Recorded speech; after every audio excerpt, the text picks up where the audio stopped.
ನಮಸ್ಕಾರ. ರಿವ್ಯೂ ಚಾನಲ್ಗೆ ಸ್ವಾಗತ. ನಾನು ಸೌಖ್ಯ ಗಾಂವ್ಕರ್. ಸಿದ್ದರಾಮಯ್ಯನವ್ರಿಗೆ ಬಿಗ್ ಶಾಕ್ ಕೊಟ್ಟ ಡಿ ಕೆ ಶಿವಕುಮಾರ್. ಡೆಲ್ಲಿಯಿಂದ ಬರಿಗೈಯಲ್ಲಿ ಬಂದರು. ಡಿ ಕೆ ಶಿವಕುಮಾರ್ ಅವ್ರಿಗೆ CM ಕುರ್ಚಿ ಕನಸಾಗೆ ಉಳಿದಿದೆ ಅನ್ನುವ ರಿಪೋರ್ಟ್ಸು ಭಾನುವಾರದ ಮೀಟಿಂಗ್ ಮಿಸ್ ಆಯಿತು ಅನ್ನೋ ಕಾರಣಕ್ಕೆ ಎಲ್ಲೆಡೆ ಬಂತು. ಸಿಡಿದೆದ್ದ ಡಿ ಕೆ.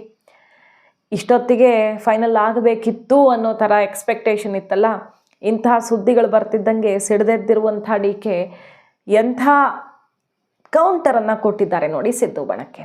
ಫಸ್ಟ್ ಟೈಮ್ ಈ ಜಟಾಪಟಿ ಶುರುವಾದ ಬಳಿಕದ ಮೊಟ್ಟ ಮೊದಲ ಬೆಳವಣಿಗೆ ಇದು. ಈ ರೀತಿಯಾಗಿರೋದು ಡಿ ಕೆ ಶಿವಕುಮಾರ್ ಅವರು ಹೈಕಮಾಂಡ್ಗೇ ಒಂದು ದೊಡ್ಡ ಸಂದೇಶ ಕೊಟ್ಟು ಸಿದ್ದರಾಮಯ್ಯನವ್ರಿಗೆ ಸೆಡ್ ಹೊಡೆದಿದ್ದಾರೆ. ಡೀಟೇಲ್ಸ್ನ ನೋಡ್ತಾ ಹೋಗೋಣ. ಏನು ಹೇಳಿದ್ದಾರೆ ಹಾಗಾದರೆ ಡಿ ಕೆ ಶಿವಕುಮಾರ್ ಅವರು ಅನ್ನೋದನ್ನು ಮಿಸ್ ಮಾಡಿದ್ರೆ ನಮ್ಮ ಚಾನಲ್ನ ಸಬ್ಸ್ಕ್ರೈಬ್ ಮಾಡಿ. ಹಾಗೆ ನೀವು ನಮ್ಮ ರೆಗ್ಯುಲರ್ ಫಾಲೋವರ್ ಆಗಿದ್ದರೆ ನಮ್ಮ ಕಂಟೆಂಟನ್ನು ಹೈಪ್ ಮಾಡಿ ಸಪೋರ್ಟ್ ಮಾಡ್ಬೋದು.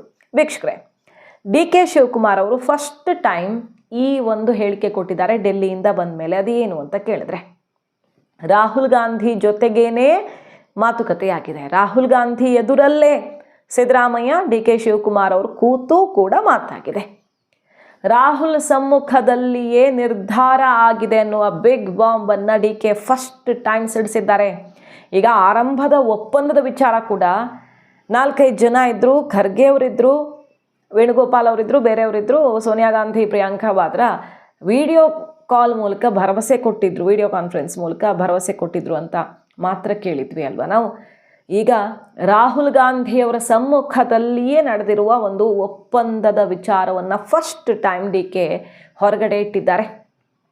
ಇತ್ತೀಚೆಗೆ ಈ ಜೋರು ಜಟಾಪಟಿ ಆದಾಗ ಒಂದು ಸೀಕ್ರೆಟ್ ಸಿಡಿಸಿದ್ರು ಡಿ ಕೆ ಸುರೇಶ್ ಅವರು. ಡಿ ಕೆ ಸುರೇಶ್ ತಲೆ ಮೇಲೆ ಕೈ ಇಟ್ಟು ಸಿದ್ದರಾಮಯ್ಯನವರು 2.5 ವರ್ಷಕ್ಕೆ 1 ವಾರ ಮುಂಚೆನೇ ಬಿಟ್ಕೊಡ್ತೀನಿ ಅಂತ ಆಣೆ ಮಾಡಿದ್ರು ಅನ್ನುವ ಸ್ಫೋಟಕ ಹೇಳಿಕೆ ಕೊಡುವ ಮೂಲಕ ಶಾಕ್ ಕೊಟ್ಟಿದ್ರು. ಡೆಲ್ಲಿ ಸೀಕ್ರೆಟನ್ನು ಬ್ಲಾಸ್ಟ್ ಮಾಡಿದರು. ಈಗ 2ನೆಯ ಸೀಕ್ರೆಟ್ ಸಿಡಿದಿದೆ. ಈ ಕುರ್ಚಿ ಯುದ್ಧ ಶುರುವಾದ ಮೇಲೆ ರಾಹುಲ್ ಸಮ್ಮುಖದಲ್ಲಿ ನಡೆದೇ ಬಿಟ್ಟಿದೆ ನಿರ್ಧಾರ ಅಂತ. ಅದನ್ನು ಸ್ವತಃ ಡಿ ಕೆ ಶಿವಕುಮಾರ್ ಅವರು ಹೇಳಿದ್ದಾರೆ, ಕೇಳಿಸ್ಕೊಳ್ಳಿ ನೀವು.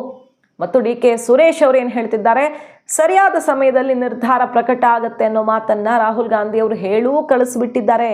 ಇನ್ಯಾಕೆ ನಿಮಗೆಲ್ಲ ಟೆನ್ಷನ್ನು?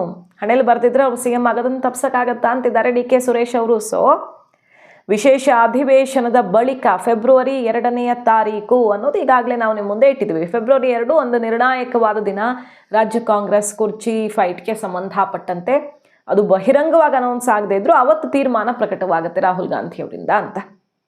ಹಾಗೆ ಈ ಹೊತ್ತಲ್ಲಿ ರಾಹುಲ್ ಗಾಂಧಿಯವರ ಹೆಸರನ್ನೇ ತರುವ ಮೂಲಕ ಡಿ ಕೆ ಶಿವಕುಮಾರ್ ಅವರು ಅತಿ ದೊಡ್ಡ ಸಂದೇಶವನ್ನು ಕೊಟ್ಟು ಬಿಟ್ಟಿದ್ದಾರೆ. ಅದರ ಜೊತೆ 45 ಶಾಸಕರ ಸೀಕ್ರೆಟ್ ಬೇರೆ ಈಗ ಬ್ಲಾಸ್ಟ್ ಆಗಿದೆ. ಹೋಗೋದೆಲ್ಲ ಬರೀ ಎಲ್ಲರೂ ರಾಜಕೀಯಕ್ಕೆ ಹೋಗೋದು, ಸರ್ಕಾರಿ ಕೆಲಸಕ್ಕೆ ಹೋಗೋದು. ಪೇಪರಲ್ಲಿ, ಟಿವಿಲಿ ಅವ್ರು ರಾಹುಲ್ ಸಿಕ್ಕಿಲ್ಲ, ಇವ್ರು ಸಿಕ್ಕಿಲ್ಲ, ನೀವು ನಿಮ್ಗೇನು ತೋರಿಸ್ಕೊಂಡು ಕೂತ್ಕೊಳ್ಳೋಕ್ಕಾಗ್ತಿಲ್ಲ. ಒಂದಿನ ಆಗ್ತಾ ಇದ್ದೀರಾ ಫೋಟೋ ಜೊತೆಲಿ ಕೂತ್ಕೊಂಡು ಮಾತಾಡ್ತಾ ಇರೋದು, ಚರ್ಚೆ ಆಗ್ತಾ ಇದ್ದೀರಾ, ಭೇಟಿನೇ ಆಗಿಲ್ಲ ಅಂತ ಯಾವುದೋ ಪೇಪರ್ ನಾವು ಸುಮ್ಮನೆ ನಾನು ಯಾಕೆ ಮಾತಾಡೋದು ಅಂತ ಇದೆ. ಬಟ್ ಒಂದು ಕಾಲ ಎಲ್ಲದಕ್ಕೂ ಉತ್ತರ ಕೊಡ್ತದೆ ಅಂತ ಹೇಳಿದ್ದೀನಿ. ಅಷ್ಟು ಬಿಟ್ಬಿಟ್ಟು ನಾನು ಚರ್ಚೆ ಹೋಗೋಣ ಸರ್. ಹೈಕಮಾಂಡ್ ಒಳ್ಳೆ ನ್ಯೂಸ್ ಕೊಡುತ್ತೆ ಅಂತ ನೆನ್ನೆ ತಮ್ಮ ಹೇಳಿದ್ದಾರೆ ಸರ್. ತಮ್ಮನು ಹೇಳ್ತಾ ಇದ್ದಾರೆ, ಕಾರ್ಯಕರ್ತರು ಹೇಳ್ತಾ ಇದ್ದಾರೆ, ನೀವು ಹೇಳ್ತಾ ಇದ್ದೀರಿ. ತಮ್ಮ ಬೆಂಬಲಿಗರು ಕೂಡ ಸಾಕಷ್ಟು ನಿರೀಕ್ಷೆ ಹೇಳಿದ್ರಿ. 140 ಜನ ನನ್ನ ಬೆಂಬಲಕ್ಕಿದ್ದಾರೆ.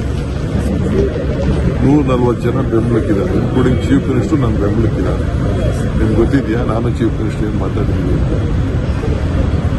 ರಾಹುಲ್ ಸಮ್ಮುಖದಲ್ಲೇ ನಾವೇನು ಮಾತಾಡ್ಕೊಂಡಿದ್ದೀವಿ, ಹೈಕಮಾಂಡ್ ಸಮ್ಮುಖದಲ್ಲಿ ಏನು ಮಾತಾಡಿದ್ದೀವಿ, ಯಾರು ಎಲ್ಲ ಕೂತ್ಕೊಂಡು ನಾವೇನು ತೀರ್ಮಾನ ಮಾಡಿದ್ದೀವಿ ಅನ್ನೋದು ನಮಗೆ ಗೊತ್ತಿದೆ. ಅದನ್ನು ನಾನು ಬಹಿರಂಗದಲ್ಲಿ ನಿಮ್ಮ ಹತ್ರ ಮಾಧ್ಯಮದಲ್ಲಿ ನಾನು ಚರ್ಚೆ ಮಾಡೋಕ್ಕಾಗ್ತದೆ. ಏನದು 45 ಶಾಸಕರ ಸೀಕ್ರೆಟು? ಮ್ಯಾಕ್ಸಿಮಮ್ 45, ಅದರಲ್ಲಿ 5 ಜನ ಡೌಟು ಅಂದರೂ 40 ಪಕ್ಕ. ಇದು ಡಿ ಕೆ ಕ್ಯಾಂಪ್ ಹೇಳ್ತಿರೋದು. ಆಲ್ರೆಡಿ ರೆಡಿ ಮಾಡಿ ಇಟ್ಟುಬಿಟ್ಟಿದ್ದಾರೆ.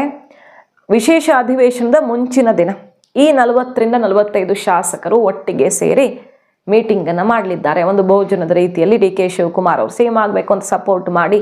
ಅಂದರೆ ಅದರ ಅರ್ಥ ಏನು?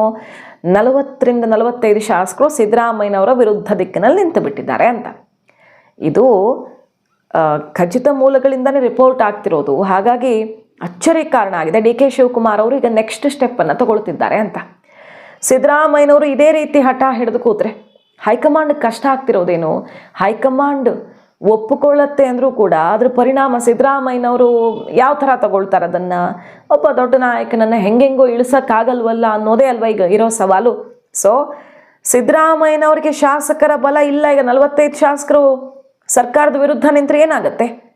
ಈಗಿರುವಂಥ ನಂಬರಲ್ಲಿ 140ರಲ್ಲಿ 45 ಹೋದರೆ ಎಷ್ಟಾಗುತ್ತೆ? ಮ್ಯಾಜಿಕ್ ನಂಬರು ಅನ್ನೋ ಸಂದೇಶವನ್ನು ಕೊಡೋಕೆ ರಾಹುಲ್ ಗಾಂಧಿ ಅವರಿಗೆ ಮೊನ್ನೆನೇ ಏರ್ಪೋರ್ಟಲ್ಲಿ ಚುಟುಕು ಮೀಟಿಂಗಲ್ಲೇ ನನ್ನ ಬಗ್ಗೆ ಕೆಲವರೆಲ್ಲ ಶಾಸಕರ ಬೆಂಬಲ ಇಲ್ಲ ಅಂತ ಹಬ್ಬಿಸ್ತಾ ಇದ್ದಾರೆ, ನಿಮ್ಮ ತನಕನೂ ಹೋಗಿರಬಹುದು, ಅದಕ್ಕೂ ರೆಡಿ ನಾನು ಅನ್ನುವ ಮಾತಾಡಿದ್ರ ಬಗ್ಗೆ ರಿಪೋರ್ಟ್ ಬಂತು. ಈಗ ನೋಡಿದ್ರೆ ವಿಶೇಷ ಅಧಿವೇಶನ ಅಂದರೆ ಅದು ಇಡೀ ದೇಶ ನೋಡ್ತಿರುತ್ತೆ.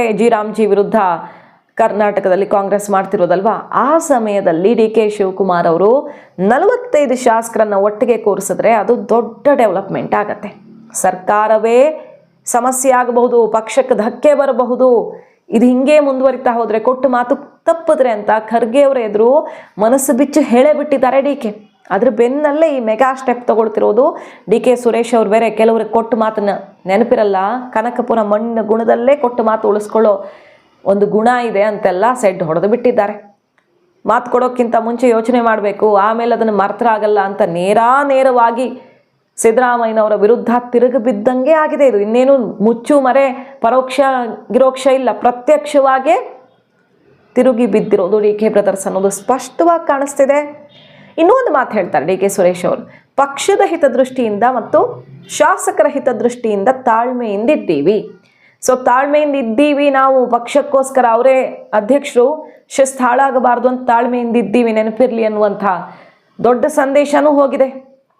ತಾಳ್ಮೆ ಕಟ್ಟೆ ಒಡೆದ್ರೆ ಹೆಚ್ಚು ಕಡಿಮೆ ಆಗಬಹುದು ಅನ್ನೋ ತನಕ ಈಗ ಬೇರೆ ಟೋನಲ್ಲಿ ಫಸ್ಟ್ ಟೈಮ್ ಮಾತಾಡ್ತಿರೋದು. ಒಂದು ಕಡೆ ಆದರೆ ರಾಹುಲ್ ಎದುರೇ ಆಗಿದೆ, ಯಾರ್ಯಾರದ್ದು ಎದುರಲ್ಲ, ರಾಹುಲ್ ಎದುರೇ ಮಾತುಕತೆ ಆಗೇ ಬಿಟ್ಟಿದೆ ಅನ್ನುವ ಅತಿ ದೊಡ್ಡ ಬಾಂಬನ್ನು ಡಿ ಕೆ ಡೆಲ್ಲಿಯಿಂದ ಬರ್ತಿದ್ದಂಗೆ ಸಿಡಿಸಿದ್ದಾರೆ. ಅಭಿವೃದ್ಧಿಗೆ ಕುಂಠಿತ ಆಗುವಂತ ಬೆಳವಣಿಗೆಗಳು ಯಾವುದು? ಈ ಜಾತಿ ಮೇಲೆ ನಡೆಯುವಂತ ರಾಜಕಾರಣಗಳು.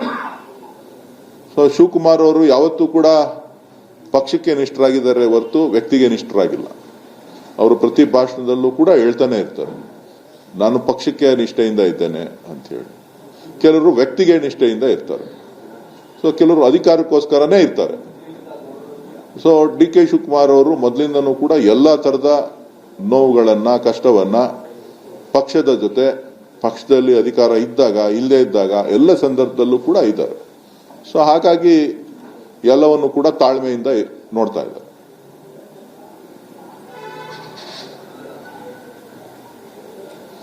ಏನ್ ಪಂಚಾಯತಿ ಚೇರ್ಮನ್ಗಳೇ ಬಿಡಲ್ಲಪ್ಪ, ನಾವು ಮಾಡಿದ್ದು ಚೇರ್ಮನ್ಗಳು. ಅಣ್ಣ ಮದ್ವೆ ಆಗೋಗ್ಲಿ ಅಂತಾನೆ, ಅಣ್ಣ 15 ದಿನ ಇನ್ವಿಟೇಷನ್ ಅಲ್ಲಿ ಹೆಸರು ಹಾಕ್ಸ್ಕೊಬಿಡ್ತೀನಿ ಅಂತಾನೆ, ಅಣ್ಣ ಮಾರ್ಚ್ 8 ಮುಗ್ದೋಗ್ಲಿ ಅಂತಾನೆ. ಸೇರ್ಕೋಬೇಕಾದ್ರೆ, ಚೇರ್ಮನ್ ಆಗ್ಬೇಕಾದ್ರೆ 3 ದಿನ ಕೊಟ್ಬಿಡು, ನಾನು ಮಾಜಿ ಅನ್ಸ್ಕೊಬಿಡ್ತೀನಿ ಅಂತಾರೆ. ಏನ್ ಮಾಡಕ್ಕಾಯ್ತಿದೆ? ಅದು ರಾಜಕಾರಣದಲ್ಲಿ ನಂಬಿಕೆಗಳು ಬಹಳ ಮುಖ್ಯ ಆಗ್ತದೆ. ಬಲುವಚ್ಚರಿ ಕಾರಣ ಆಗಿದೆ. ಮೀಟಿಂಗೇ ಆಗಿಲ್ವಾ?